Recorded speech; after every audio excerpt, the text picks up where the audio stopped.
Hey guys, this is the Fat Panda, and I am here with the power rankings after 1 week of battling in the WPF Season 6 Gyarados League. It was a pretty smooth week with 7 of the 8 battles reporting. 1 battle had to be extended. Also, several large team-defining trades happened after battles this week, so there's a decent amount of stuff to talk about, thankfully. Quite a few changes. If I look at my list, it looks like only 2 coaches stayed in the exact same spot they were in before, so we'll have at least a few things to look at.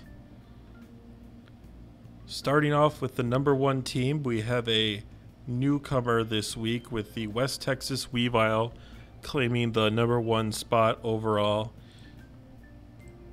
The team itself is really strong, and while it looked like West Texas was slightly overwhelmed in the prep, it looks like they kind of under-prepped for their opponent. They were able to reclaim it by making optimal plays and hoping that the opponent were messing up. GWS Gengar came through pretty hard in the end, surviving a couple large blows and cleaning up the last of the team, earning itself the MVP of the week for West Texas. At number 2, rising up a spot in the rankings as well, are the Rochester Raboot with a stunning victory over the Boston Red Sox. I don't know if it's actually truly a stunning victory. A lot of people kind of could have predicted it, except Boston themselves, who picked themselves in the Survivor League and got knocked out of that too, which is a big double oof for them. But Marowak-A-Lola was a fantastic bring for Rochester. There really was no good answer for it, and stalling out GMAX Sandaconda with Milotic was a great way to deal with that threat. And then all it took was Urshifu single strike to clean up the last few mons, and Rochester got a very strong victory with one of the highest margins of victory in the entire week for them. At number 3, we have the Sacramento Kingler, the top team that does not have a win in the rankings this week. Sacramento made some fairly bad misplays early in the match, switching Rillaboom in on Vaporeon Scald and getting it burnt. Some questionable plays mid-game, and kind of suffered there and ended up with a loss. But the team itself is really strong, and I don't particularly see, them doing all that badly this season. The team will really carry a lot of potential coach mistakes or mispreps. A big test this week comes as they're actually going against the number 4 coach in the power rankings, the Madison Machamps, fresh off a victory over Hexavale. The Madison Machamps used a pretty good momentum team to really just stay ahead of the opponent using things like Flip Turn, Barraskewda, and Teleport Chansey. Made it so that he was never really in a bad spot, and eventually the opposing team just kind of broke down and got worn out by them. At number 5, we have the Vegas Golden Magnemites with a good win last week.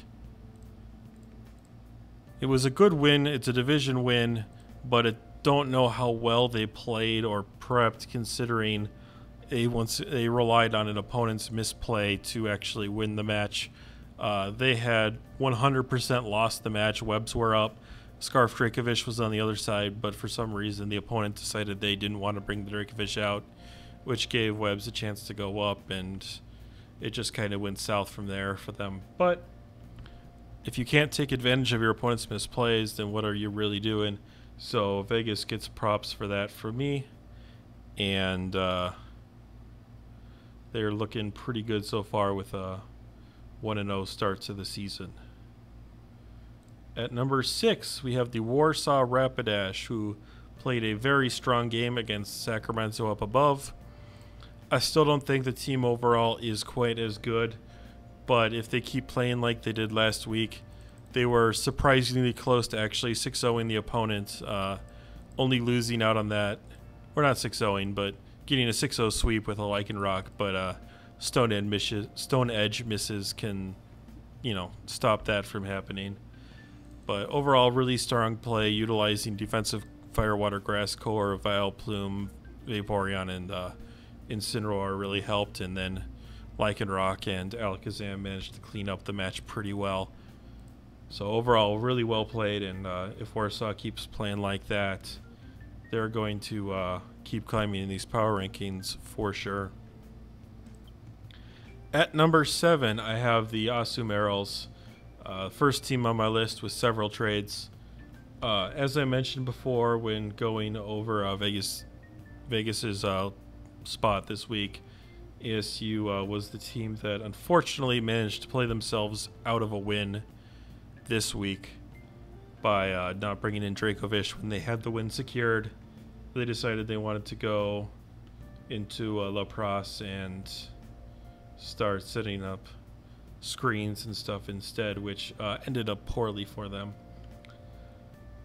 The Marills have made several trades this week, blowing all 3 of their free agent transactions that they're allotted to kind of fill in a few gaps with their team. An upgrade from Crustle to Barbaracle, I think that's a no-brainer. It should have been Barbaracle drafted from the start. As far as Rockers, Shell Smasher, whatnot goes, I'd rather have Barbaracle every day. Better typing, better offensive prowess, even with Lapras and Dracovish. 3 water types, not really a huge problem. Ditto into Blissey was a fantastic idea because I didn't think Ditto really offered this team anything all that particularly good. This team doesn't really want to safeguard like Ditto, whereas Blissey offers his team a tremendous amount. Melmetal and Dracovish absolutely love teleport mons, being able to come in potentially on something that just can't handle them. And I mean, to a lesser extent, Togekiss, Obstagoon, Golurk if it's offensive, Barbaracle if it's a smasher. They all just absolutely love teleport. I think teleport's probably one of the new busted moves, and if you can get a real abuser of it like Blissey, that's just absolutely fantastic. So the trades are very good. Magneton into Golurk I'm fairly ambivalent about. I'm sure it's fine. Maybe they decided that Magneton didn't really offer them anything with the trapping or whatnot, so decided it was better to get rid of it. I don't really care one way or another about that, but the other trades were very good. I guess they needed to shed some points if they wanted to get Blissey, going from a tier 4 to a tier 3. So that's probably really what the transaction was about. Looking for something good while still trying to shed points. At number 8, we have the Melbourne Lucarios, who had a somewhat convincing win over the Minnesota Lycanrocs. Managed to take advantage of what I consider to be a few misplays of the opponent. The big one was right around the mid-game when, with a low health Seismitoad, Melbourne decided to stay in and try to Earthquake a Toxicroak. Toxicroak for Swords Dance, got a free KO, and that was that. That being said, the propensity for almost throwing was also there because they let a Corviknight get all the way to Iron Defense up to max defense, or +4 at the time, and decided that the best course of action was to bring in Diggersby when there was no rain up and they had a full health untouched Salazzle in the back. So throwing away Diggersby like that could have ended very poorly for them, depending on its set, but they managed to hold on in the end and get a cleanup from Durant, which, you know, hopefully they managed to avoid the misses, which are really possibly what holds Durant back. But no misses when it really mattered this time, and that's all that Melbourne can kind of hope for. Melbourne's opponent, Minnesota, is number 9 in the power rankings. Close match. They stay closely related on the power rankings and managed to make several trades this week, trying to fix up the draft that they must not have been very happy with. Lots of inter-tier changes, which makes it kind of hard to evaluate, but changing Rain Abusers from Ludicolo to Poliwrath. I guess that's fine. Neither one is particularly like, you know, need to have it. So I think Poliwrath, now that it's got real fighting move in close combat, and it's got, I don't even know what its water move is. Probably is Liquidation, I would assume.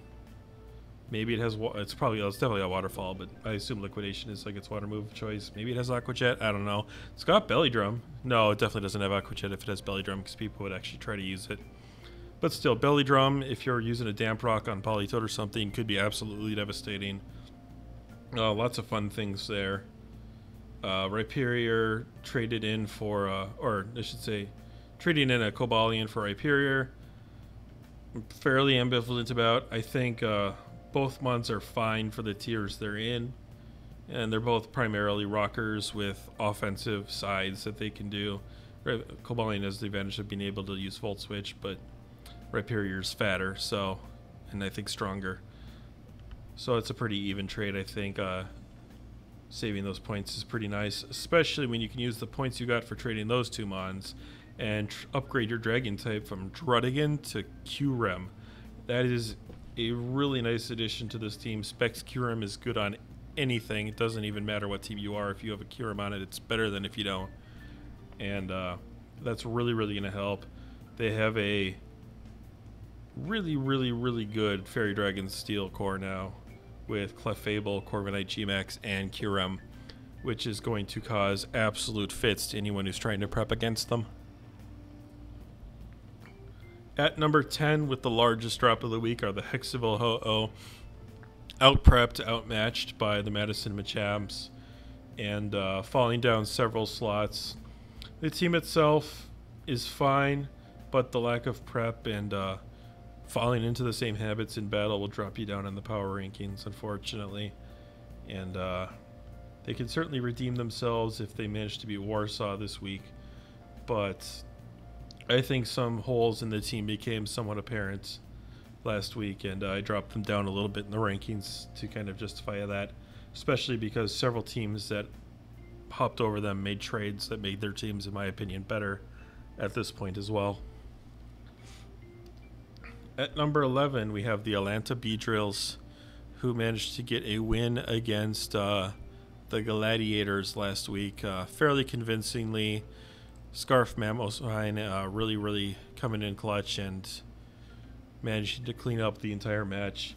Alanta plays with a kind of risk personality that I just can't stomach in myself. Setting up with a Gyarados in front of a Charge Beam Turtonator and knowing if you get hit, you die. Continuing to slap at that Turtonator, relying on flinches or paras to get through.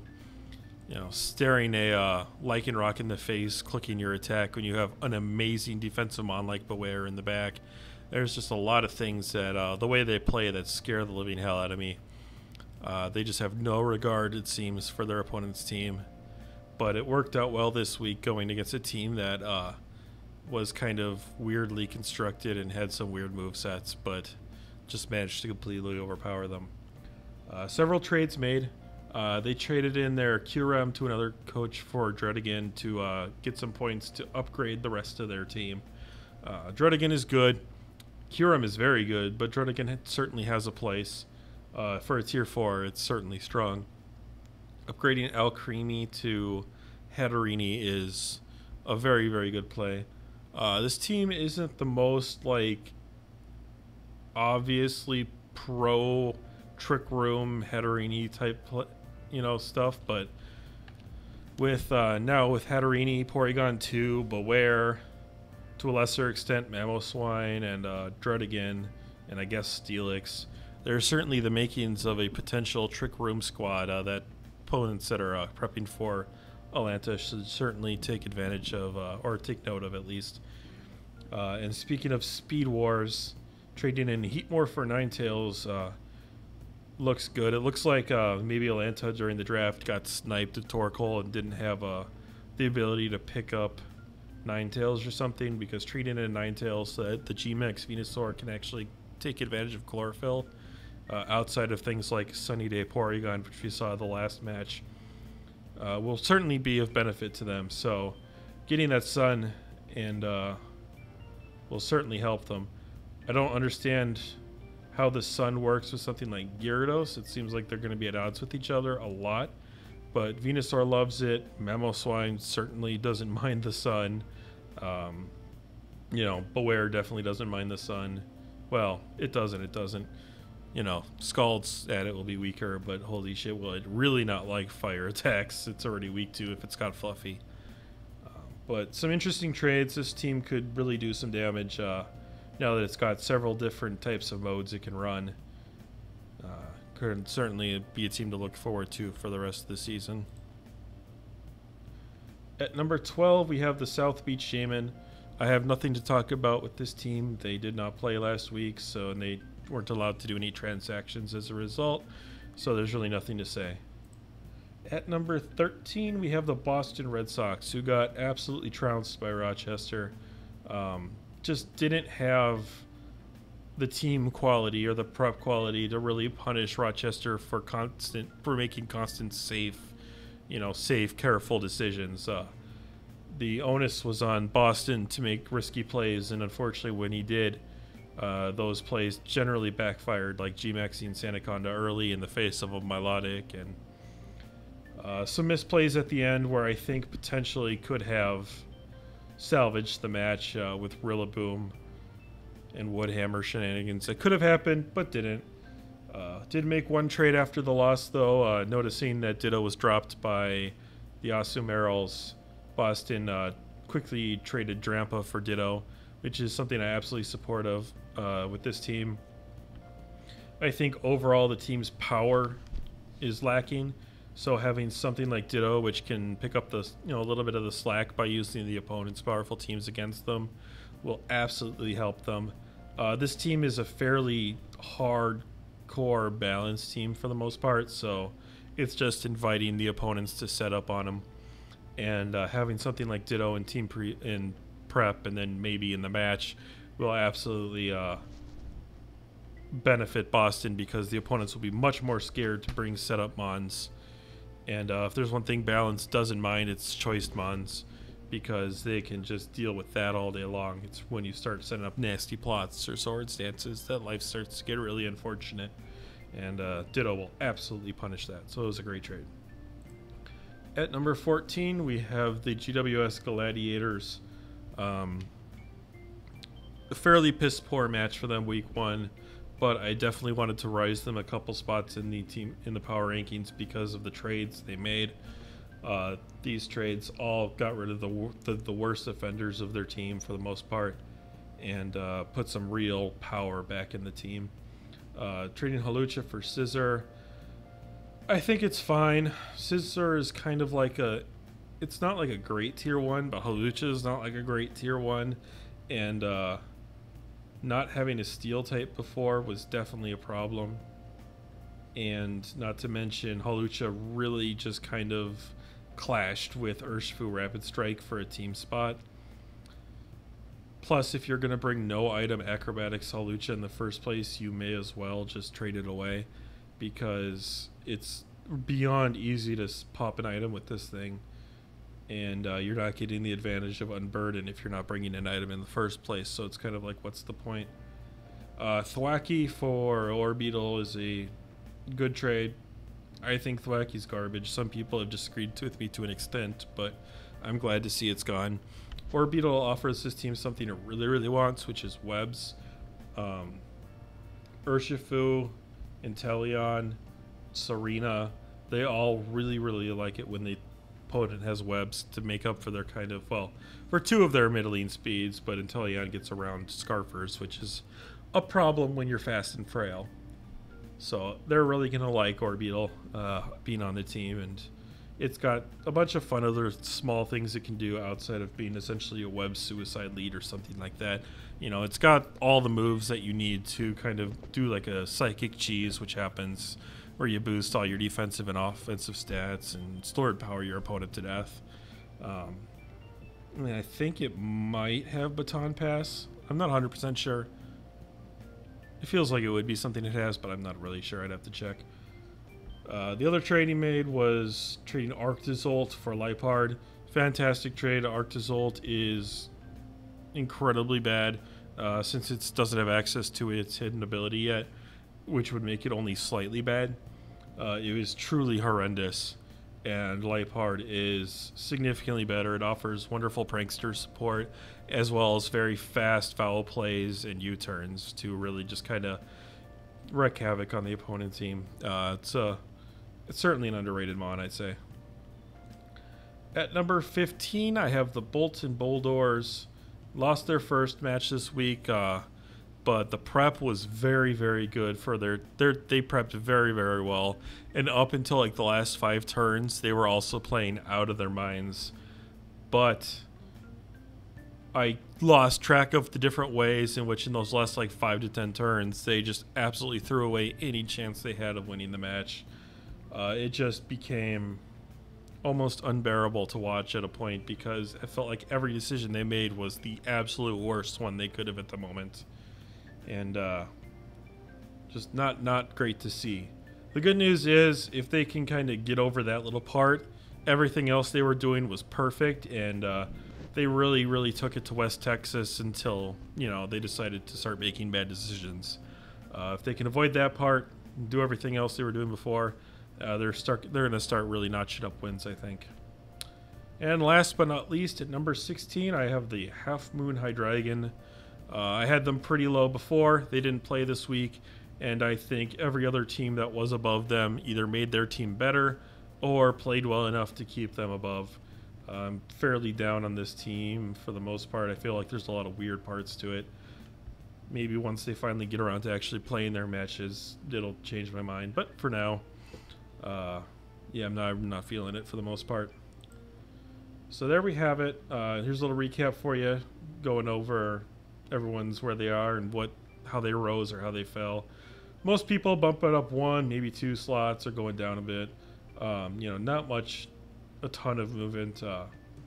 Really, outside of Hexeville, everyone stayed basically where they were, which, you know, no one should move too much unless they make a trade or something crazy happens where I go, wait, something is really good or really bad about that team now. MVP tracker, got 3 guys tied at 3-0 right now with a 100% win rate.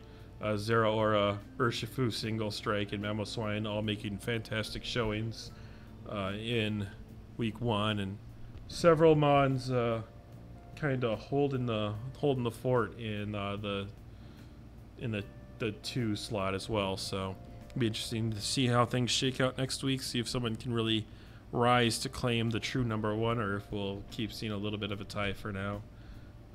We'll find out next week when I see you guys for the week 2 power rankings. I'll see you then.